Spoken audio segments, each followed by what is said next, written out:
The New York Post had the report yesterday that the Yankees would be listening to offers on their prize catcher at one point in time, and that is Gary Sanchez, coming off the atrocious year that he came off of, in which he was benched in the postseason for Kyle Higashioka, and you did not see him basically hit his way out of a paper bag. We're always waiting. Maybe this home run's going to break it out for Gary Sanchez, and he has had certainly Brian Cashman has had the confidence in Gary Sanchez, the Kraken, as he gave him the nickname when he was in the minor leagues, because of how the ball just absolutely exploded off of his bat, and it sounded different than everybody else. So you look at Sanchez, and he was an all-star in 2019, and I've been a big Gary Sanchez guy, but the report is not at all that surprising. If you listen to the Yankees after they wrapped up their season and what Cashman said, he still has confidence in Gary Sanchez, but the question is, and said if it's here or someplace else, he believes that Sanchez will have a good career, will continue to thrive. You have not heard the last of Gary Sanchez. Paraphrasing there,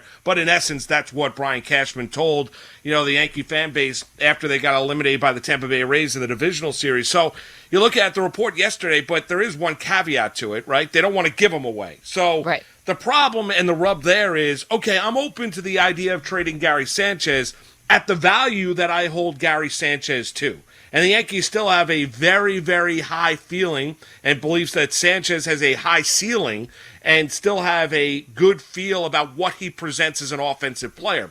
The problem you have is I'd be willing to trade for him if I was another team. I'm not trading for him at 80 or 90 cents on the dollar, as they say in the trade. I'm really not. I'm looking at an asset whose value has gone down. I'm willing to take a gamble if I was on another team on Gary Sanchez, but it would be a case where I'm not going to give you anything of great significance for Sanchez. So it's interesting that this story does come out. So Yankees are open to trading Gary Sanchez, and everyone's running around with their head on fire, but they don't want to give him away. So they want to get what they believe Gary Sanchez is worth via a trade. Well, there are not a lot of teams in Major League Baseball that look at Gary Sanchez the way that the Yankees look at Gary Sanchez. Yeah, that's true. Although, remember when we had talked to Didi Gregorius not too long ago, and he thought, and obviously he would know Gary and was a teammate for several years, that all Gary would need is actually a change of scenery, because he doesn't believe that the stigma that is on Gary now, and most of it's earned, but that is going to follow him, and it's going to be incredibly hard for him to break it now that you've seen,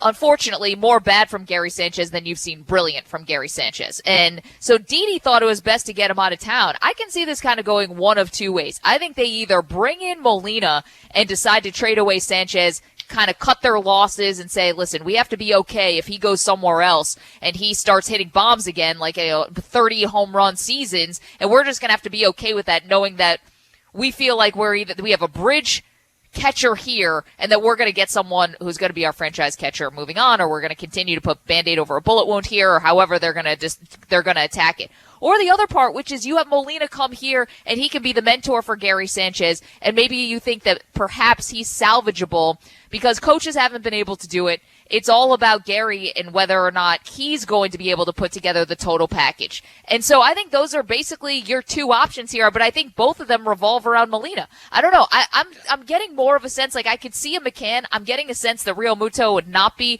someone for the Yankees. That could be more of a Mets play, and I'm hoping it's more of a Mets play as a Mets fan, because that storyline has to end. They have to end that revolving door catcher. But I understand where the Yankee fan says, well, we need to end this with Gary Sanchez.